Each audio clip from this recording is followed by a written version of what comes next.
So far, the growing conditions for most of Ohio have been outstanding in May, June, July, but farmers will tell you they always get most nervous about August when Mother Nature tends to shut off the rain and turn on the heat. Not so far in 2018. Matt Hutcheson is with Seed Consultants. We have had a change in weather here over the last few weeks. It was pretty hot for a while, but a couple weeks ago we had a change in the weather patterns, more cooler weather in the 70s during the day and more rain. And that's going to help us out a lot on our grain fill and corn. That's going to add test weight. It's going to improve yields. And I think in a lot of places where we had stress early, that's going to help raise our yield potential as we look to the end of the year with this cooler pattern of weather where we're filling out the ear and we're still getting rain and we're not stressing the crop. As you scout fields this year, you want to husk back ears, look at what the kind of kernel development you have. If you got tip back or if you got pollination issues, something you want to be aware of as you head towards harvest, what kind of yield potentials you'll have.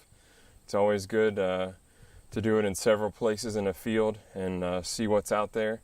Another thing you want to think about as you go towards harvest is we've had a pretty high incidence of disease in general this year, and there could be stalk rots out there.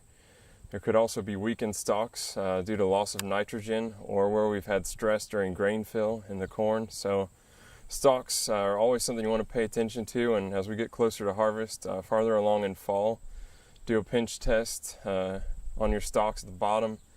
Make sure that they're not deteriorating, and if you find weaker stalks, then that's a field you want to make sure you harvest first. When we look at the different planting windows we had this spring, the earlier planted stuff has done much better. The crop that was in the ground and established before we had some more extreme weather events and heavy rains got off to a better start and was able to handle stress better. Some of the later planted stuff was planted right at that time where we had some severe weather conditions, and there's a lot of uneven fields that were planted at that time, or fields that are going to have some yield loss due to heavy ponding or saturated soils. So it's kind of a different story. The earlier stuff has much higher yield potential, and we're going to see a little bit of a yield hit due to the stress on the later planted stuff. Although a little more varied than the corn, the soybeans coming along nicely as well. So what's the perfect weather to end their growing season? As we look at the weather for the rest of the year for the soybean crop, the ideal situation would be to get an inch of rain each week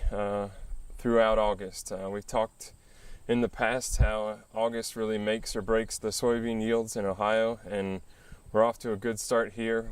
We had a rain last night and some this morning, and the ground's pretty damp here.